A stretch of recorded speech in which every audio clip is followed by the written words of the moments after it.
I idealize them. Every woman I meet, I put up there.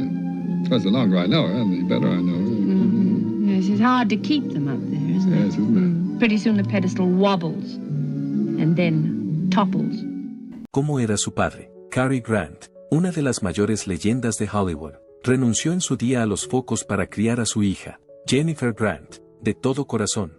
Se alejó de la pantalla y rechazó millones de dólares para pasar tiempo con su familia, creando una historia aparentemente perfecta. Pero, ¿es una historia bonita? Tras años de silencio, Jennifer Grant habló por fin de su infancia con su famoso padre. ¿Qué ocurrió entre padre e hija? Exploremos la verdad que se esconde tras esta tumultuosa relación. El viaje de Cary Grant a la fama.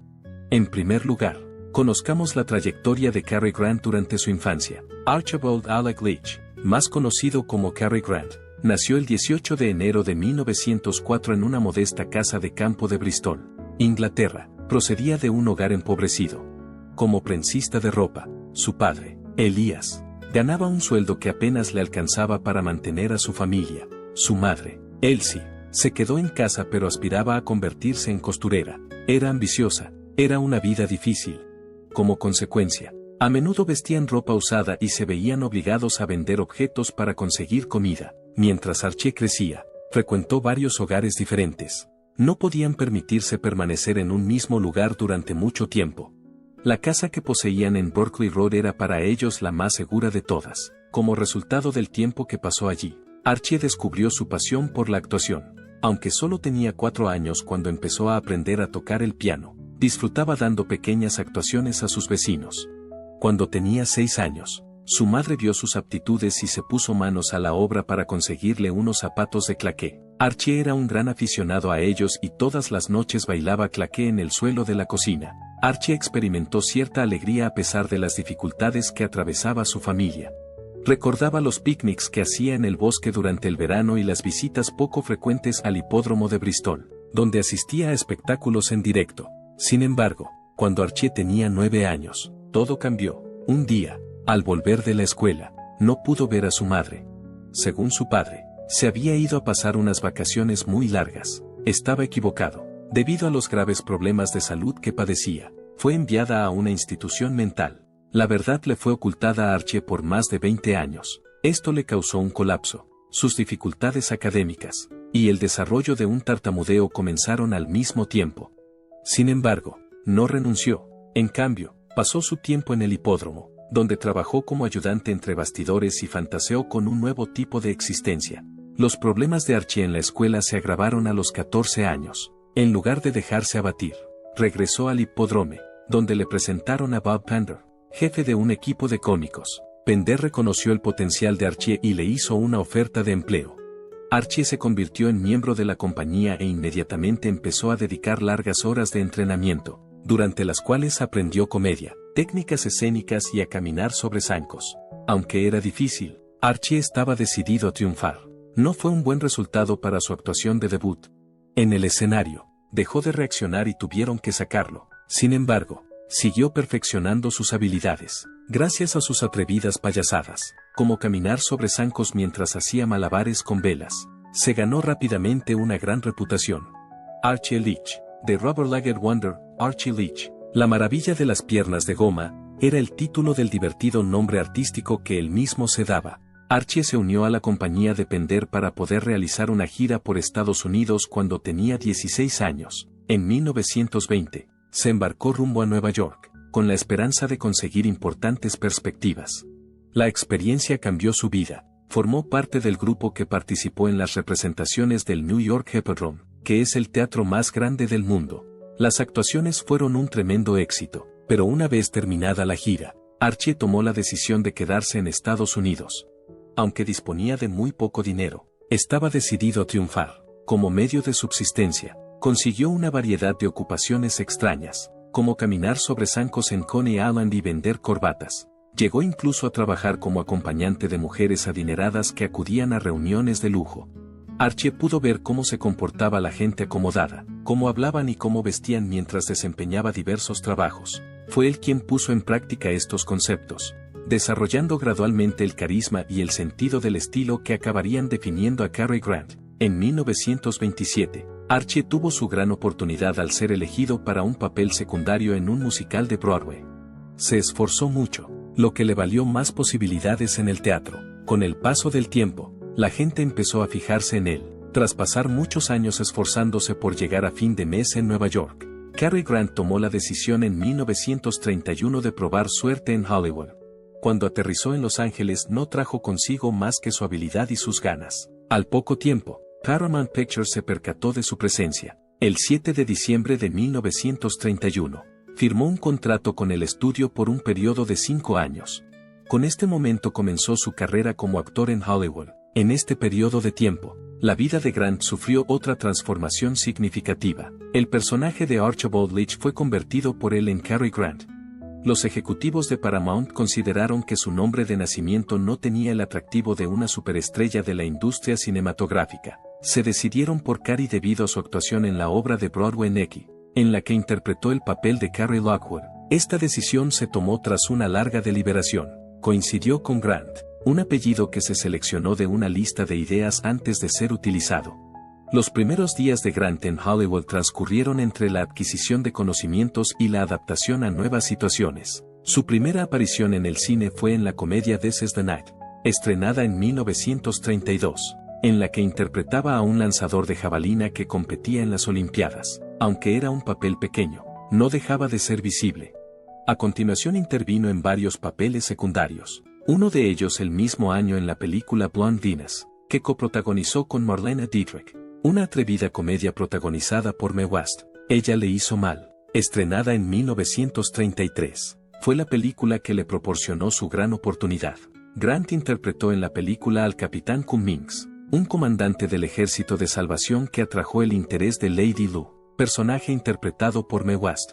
Durante la Gran Depresión, la película fue un gran éxito, recaudando más de $2 millones en taquilla, una cantidad inaudita en aquella época. Grant se convirtió en un actor famoso gracias a ello, además de rescatar a Paramount Pictures de sus dificultades financieras. A pesar de que se trataba de una exageración, Mae West llegó a afirmar que fue ella quien lo encontró. La inmediata popularidad de She Done Him Wrong dio lugar a la producción de otra película protagonizada por Mae West, titulada I'm No Angel, que también se estrenó en 1933.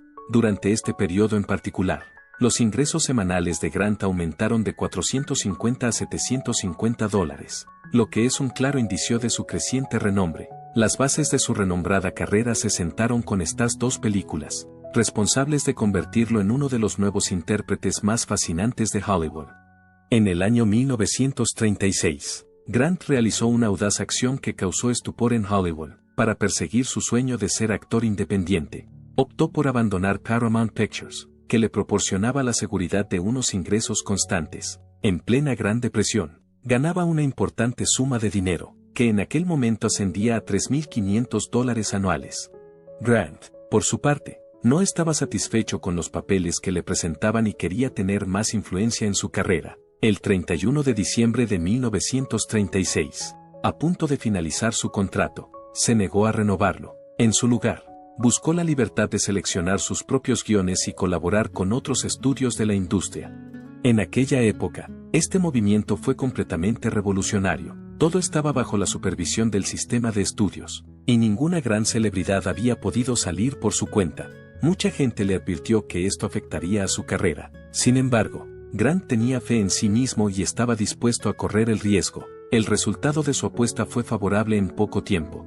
En 1937, demostró que era capaz de alcanzar el éxito por sus propios medios al protagonizar la película Tape para los estudios Hal Roach. La carrera de Grant no fue lo único que se vio alterada por este valiente gesto. También estableció un nuevo punto de referencia para la independencia de los actores en Hollywood. Durante la segunda mitad de la década de 1930, alcanzó la cima del éxito y se convirtió en un experto en el género de la screwball comedy.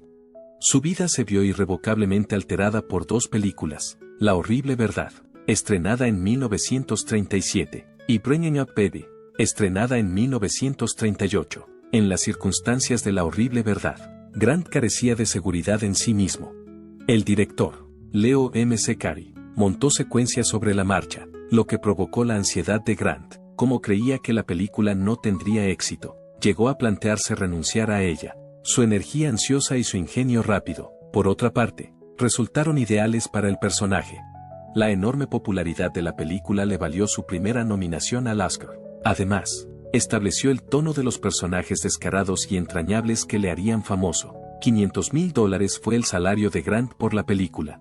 Sin embargo, tras la popularidad de la película, empezó a cobrar $150,000 por cada largometraje. Al año siguiente, Cary Grant y Katharine Hepburn aparecieron juntos en la película Bringing Up Baby. Su personaje era el de un científico serio cuya vida se ve trastornada por la salvaje heredera de Hepburn y su leopardo, Baby. Grant interpretó el papel de paleontólogo. Al principio, la película, dirigida por Howard Hawks, no funcionó bien en taquilla, pero con el tiempo se convirtió en un clásico. El talento cómico de Grant quedó demostrado en la película, a pesar de que no tuvo éxito en taquilla. En una misma escena era capaz de representar tanto al personaje serio como al cómico, algo que muy pocos actores son capaces de hacer. Películas como His Girl Friday en 1940 y Arsenic and Old Lace en 1944 le ayudaron a consolidar su reputación como rey indiscutible de la comedia a lo largo de su carrera. Grant adquirió aún mayor notoriedad a raíz de su colaboración con Alfred Hitchcock. Sospecha, 1941, que fue su primera película juntos. Fue una decisión atrevida para Grant, que era famoso por la comedia la mayor parte del tiempo. En la película, interpretaba el papel de un cónyuge encantador que tenía el potencial de ser dañino. Para proteger la reputación de Grant, el estudio modificó la conclusión. En reconocimiento a su interpretación en la película, Joan Fontaine recibió un Oscar de la Academia. Grant interpretó el papel de un agente que envía a Ingrid Bergman a una peligrosa misión en la película Notorious, estrenada en 1946 y otra obra maestra de Hitchcock. El icónico beso que Grant y Bergman compartieron en la película duró más de 2 minutos cada uno. Siguieron separándose y luego volvieron a besarse para cumplir la normativa vigente en aquel momento, que solo permitía besos de 3 segundos de duración. Una de las secuencias más románticas de la historia del cine fue el resultado de esta elección. Junto a Grace Kelly, Grant interpretó a un ladrón arrepentido en la película Atrapa a un ladrón, estrenada en 1955 y ambientada en la lujosa Riviera francesa. Las imágenes de la película fueron galardonadas con un Oscar de la Academia de Cinematografía, y su química era una chispa que iluminaba la pantalla. Por último, en la película North by Northwest, estrenada en 1959, Grant ofreció una de las interpretaciones más memorables de su carrera en el papel de Roger Thornhill, un tipo al que confunden con un espía. La película contenía secuencias que perdurarían en la memoria. A la edad de 55 años, Grant seguía haciendo muchas de sus acrobacias, lo que demostraba el atractivo perdurable de su trabajo. Hitchcock sentía un gran respeto por Grant, llegando a declarar que, aunque los intérpretes eran como el ganado, Grant era realmente excepcional. En las décadas de 1940 y 1950, Cary Grant se había consolidado como uno de los intérpretes más queridos y con más éxito de Hollywood. Entre 1937 y 1959 apareció en un total de 27 películas de éxito. Sus ingresos de $300,000 por película en 1943 le convirtieron en el actor mejor pagado de todos los tiempos. Esta cantidad equivale a millones de dólares en la actualidad. Destacó por su elegancia, carisma y sentido del humor. Su aspecto refinado, su vestimenta impecable y su acento característico, que mezclaba tonos británicos y estadounidenses, eran cosas que la gente admiraba de él. Incluso gustaba a quienes le criticaban. Era una conocida crítica de cine llamada Pauline Kael, y afirmaba que los espectadores no veían a Cary Grant para ver un papel. Observándole, esperaban a ver qué haría a continuación. A pesar de su éxito, Grant nunca recibió un Oscar por su trabajo. A menudo se considera una omisión significativa.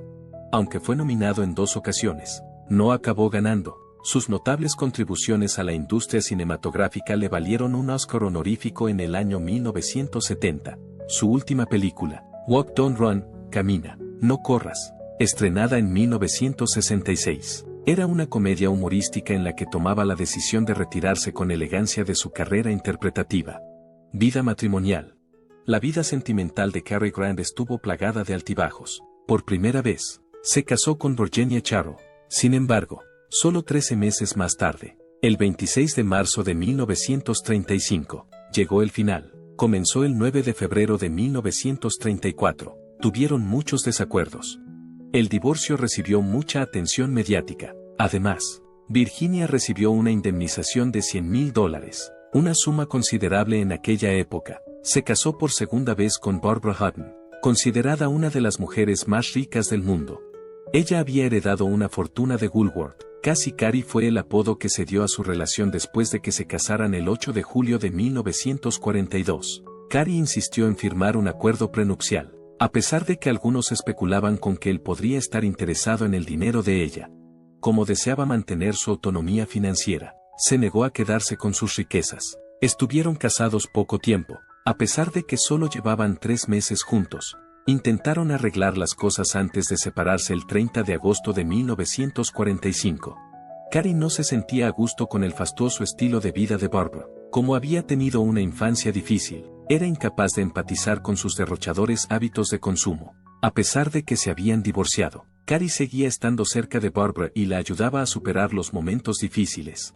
Su negativa a aceptar dinero de ella le granjeó el respeto de un gran número de personas. Carrie Drake se casó por tercera vez con la actriz Patsy Drake. Se casaron el día de Navidad de 1949 y estuvieron juntos un total de 13 años. Llevaba mucho tiempo casado. Se enamoraron casi inmediatamente después de conocerse a bordo de un barco llamado Queen Mary. En el transcurso de su matrimonio, Betsy ofreció a Carrie la oportunidad de participar en un tratamiento con LSD, una práctica bastante singular en aquella época.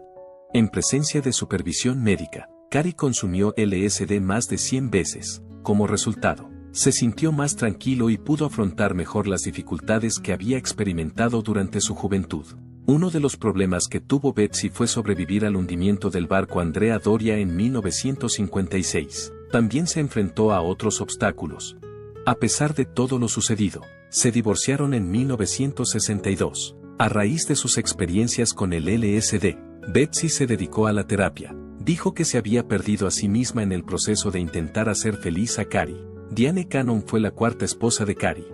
En 1965, el 22 de julio, Carrie tenía 61 años y Diane solo 28 cuando se casaron. Al principio, parecía que estaban contentos. A pesar de la gran diferencia de edad, Carrie se alegró mucho de ser padre por primera vez cuando tuvieron a su primera hija, Jennifer, en 1966. El matrimonio, por otra parte, se volvió tenso de inmediato. Con el tiempo, Diane compartió que Carrie a menudo tenía requisitos estrictos en cuanto a su apariencia, vestimenta y carrera. Además, contó que él la animaba a participar en algunas experiencias en las que ella no quería participar, lo que dejó recuerdos imborrables en su vida. En 1968, atravesaron un difícil divorcio marcado por acusaciones y una interminable batalla sobre quién se quedaría con la custodia de su hija.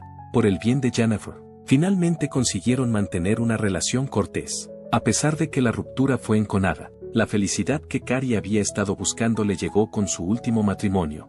Fue el 11 de abril de 1981 cuando se casó con Barbara Harris, que entonces tenía 77 años. En realidad, Barbara era 47 años más joven que su pareja, y sin embargo fueron capaces de mantener una relación fructífera. Aunque se habían conocido muchos años antes en un hotel donde trabajaba Barbara, no se precipitaron a la hora de casarse, se tomaron su tiempo. En este matrimonio reinaba la paz y la coherencia. Durante sus últimos años, Carrie llevó un estilo de vida más tranquilo, con Barbara acompañándole en sus viajes y evitando los focos de Hollywood. Además, instó a Barbara y a su hija Jennifer a mantener una relación sólida entre ellas. Son muchos los que opinan que el periodo en que Carrie y Barbara estuvieron casados fue el momento más feliz de su vida. Estuvieron casados hasta la muerte de él en 1986. Además, las especulaciones sobre su sexualidad y su relación con el también actor Randolph Scott le persiguieron durante toda su vida, y continuaron haciéndolo incluso después de su fallecimiento. Debido a su fuerte conexión y al estilo en que vivían juntos, se formó un misterio que sigue cautivando a la gente incluso en los tiempos modernos. En 1932, cuando Grant y Scott trabajaban en la película Hot Saturday, se enamoraron. Como resultado de su rápida amistad, tomaron la decisión de irse a vivir juntos.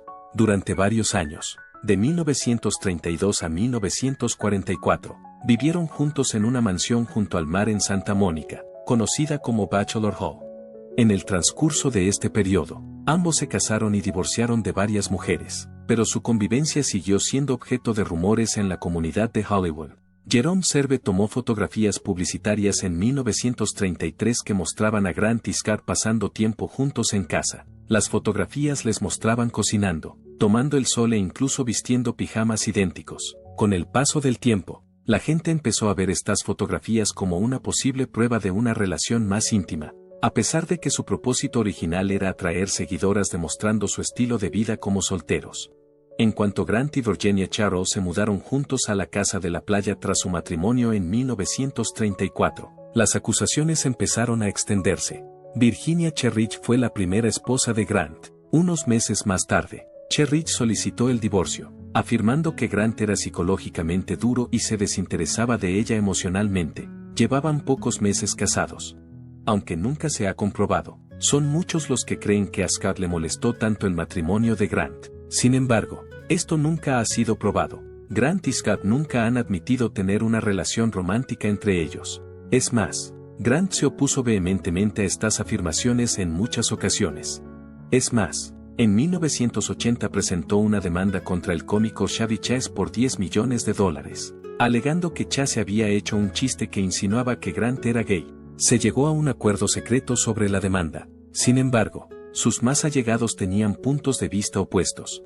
Durante el tiempo que Rachel Blackwell pasó con Grant y Scott, informó de que estaban profunda y locamente enamorados el uno del otro. Una persona que había trabajado con ambos actores, Betty White, opinaba que era muy posible que fueran pareja. Siguieron manteniendo una sólida relación durante el resto de sus vidas, incluso cuando se mudaron de casa en 1944. Algunos testigos afirmaron haberles visto cogidos de la mano en un restaurante en los años 70, lo que daba a entender que llevaban juntos toda la vida. Las especulaciones que han circulado sobre Grant han sido desmentidas por Jennifer, la hija de Grant. Según ella, le habría apoyado totalmente si hubiera sido gay. Además, señaló que Grant tenía un gran número de conocidos homosexuales y no parecía tener ningún problema con ello. Diane Cannon, que anteriormente había sido su esposa, tenía una perspectiva significativamente diferente. Sin embargo, recordó una ocasión en la que Grant estuvo muy unido al capitán mientras estaban en un barco. Afirmó que nunca había supuesto que Grant estuviera interesado en los hombres. Bill Royce, que trabajó en casa de Grant, compartió una perspectiva diferente sobre su vida personal. Según Royce, Grant dijo en una ocasión que su visión del amor y las relaciones cambiaba con el tiempo. Se dice que comparó esta experiencia personal con la actuación, afirmando que descubrirse a uno mismo es como asumir diferentes papeles en lugar de ceñirse a una imagen fija.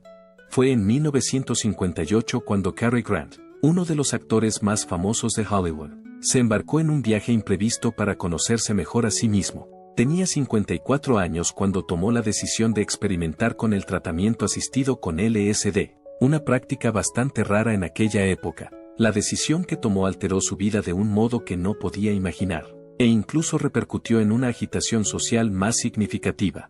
Grant tiene una historia problemática en el pasado. Cuando tenía 11 años, su madre desapareció.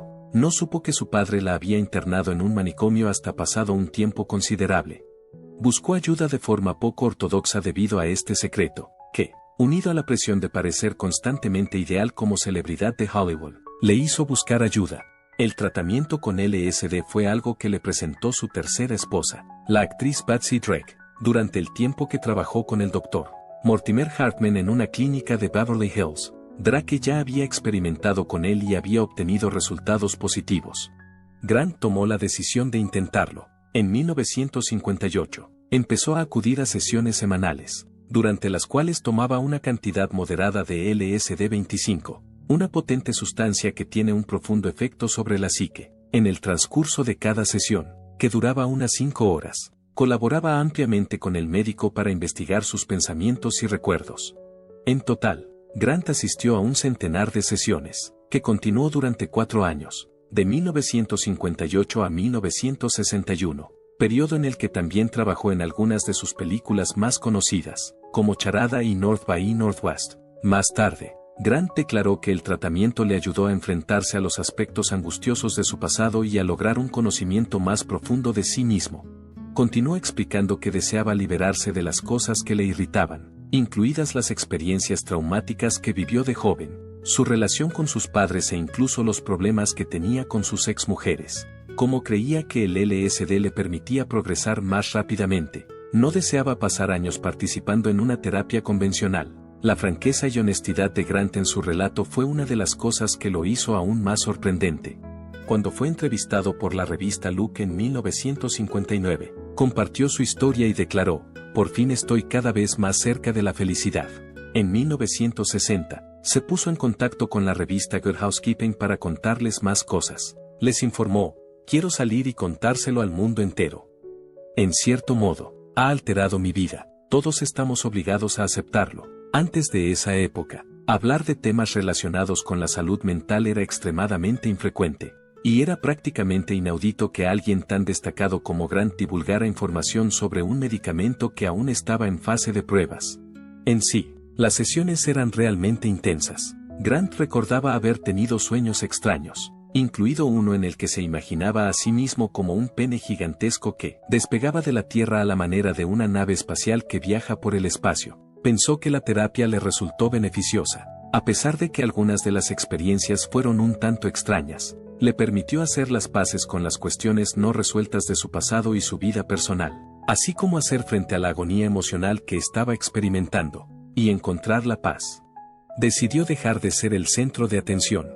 El anuncio de que Cary Grant se retiraba de la actuación se produjo el mismo año en que nació Jennifer, 1966. Esta noticia conmocionó a la industria del entretenimiento. Tras actuar en películas como North by Northwest y Charada, se encontraba en la cima de su carrera.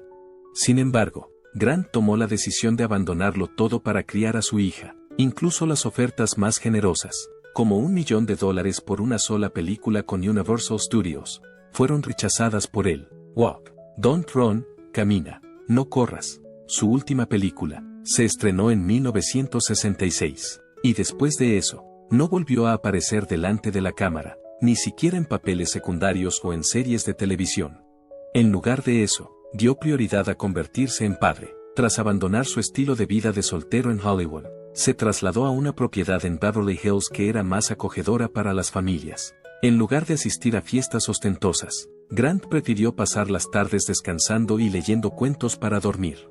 A menudo se veía a Jennifer empujada por él en su cochecito, y también se le veía jugando con ella en el parque. A diferencia de muchos otros padres prominentes, Grant no contrataba niñeras para sus hijos. Debido a su difícil pasado, deseaba que Jennifer tuviera mejores oportunidades en la vida. Deseaba que tuviera una vida como la suya, segura y llena de amor. Elegir ser padre en lugar de famoso demostró lo mucho que le importaba proporcionar una vida agradable a su hija. Grant se tomaba muy en serio su papel de padre, y era extremadamente meticuloso en sus esfuerzos por preservar los recuerdos felices de la infancia de Jennifer.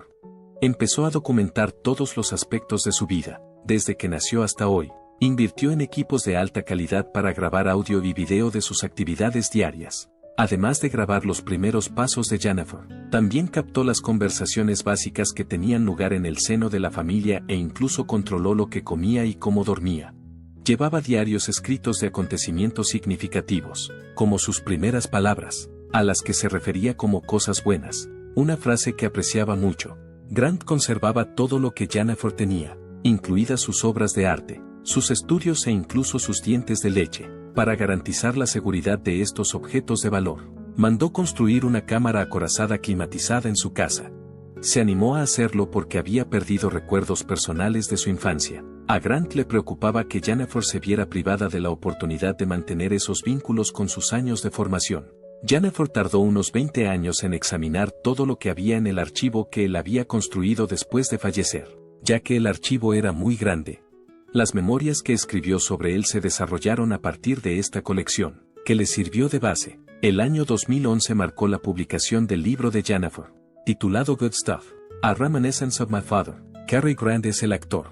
Ofrecía a los lectores una oportunidad única de adentrarse en la vida personal de uno de los actores más famosos de Hollywood. El proceso de escritura llevó a Jennifer 5 años, durante los cuales utilizó los discos, películas y recuerdos que su padre había conservado. En el libro se presentaba otra faceta de Grant, que lo describía como un padre típico y cariñoso. En las antípodas de la imagen pulida que la gente veía en televisión, le gustaba ir de compras a Gap y llevar vaqueros Levi's 501, Jennifer reveló anécdotas personales, como que Grant alquilaba una casa en su barrio con el único propósito de verla disfrazada para pedir caramelos o que saludaba al autobús escolar todas las mañanas. También hubo especulaciones sobre la vida personal de Grant que se abordaron en el libro. A pesar de que llevaban una existencia acomodada, reveló cómo su padre le había enseñado valiosas lecciones sobre la vida, cómo manejar el dinero y trabajar duro. El año 1968 supuso un importante punto de inflexión en la vida de Cary Grant cuando fue nombrado director de la empresa Fabergé. Sorprendentemente, aceptó una exigua remuneración anual de $15,000, cantidad muy inferior a la que ganaba actuando. La razón principal por la que aceptó este puesto fue tener acceso a un avión privado, que le permitiría ver con frecuencia a su hija, a pesar de que su carrera se estaba ralentizando. Esto demostraba su dedicación a su familia. A Conversation with Cary Grant, una conversación con Cary Grant, un espectáculo unipersonal que Grant interpretó en sus últimos años, marcó el comienzo de un nuevo capítulo en su vida.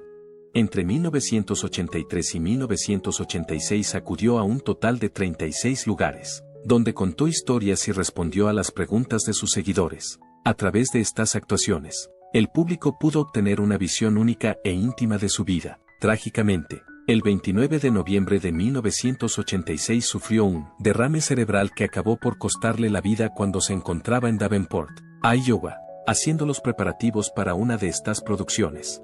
A pesar de que no se encontraba bien, apareció en un acto benéfico pocas horas antes de fallecer. Hollywood, así como sus admiradores de todo el mundo, quedaron sorprendidos cuando se enteraron del fallecimiento de Grant el 29 de noviembre de 1986. Sus últimos momentos fueron tan teatrales como los papeles que interpretó en las películas. Grant experimentaba algunas molestias. Insistió en seguir ensayando para su actuación en el Teatro Adler de Davenport antes del concierto. Con el paso del tiempo, su estado empeoró mientras permanecía en su habitación del Black Hawk Hotel. Se alcanzó la alarmante elevación de su presión arterial a 210 por encima de 130. Pero él se obstinó en no ir al hospital. Casi inmediatamente después, entró en coma y fue trasladado al hospital St. Luke's, donde fue declarado muerto a las 11:22 de la noche. El motivo fue un derrame cerebral de extrema magnitud. La atención del público se centró en el patrimonio de Grant, cuyo valor se estimaba entonces entre 60 y 80 millones de dólares. Una parte importante de su patrimonio se distribuyó entre su esposa, Barbara Harris, y su hija, Jennifer Grant. Su testamento, firmado en 1974 y revisado en 1984, contenía varios legados dignos de mención. Joseph Marin, su contable, recibió de él $100,000. También donó $50,000 al Motion Picture Relief Fund, $25,000 a Variety Arts International y $20,000 a la John Tracy Clinic for Hearing Impaired Children. Además, se premió a 16 personas y organizaciones que obtuvieron cantidades que oscilaban entre los $10,000 y los $25,000. Stanley E. Fox, amigo de Grant, fue el encargado de repartir los bienes personales entre sus amigos y su hija. Estos bienes incluían desde sus automóviles y joyas hasta su ropa. En el contexto de su personalidad privada, Grant prefirió que su funeral no se celebrara en público.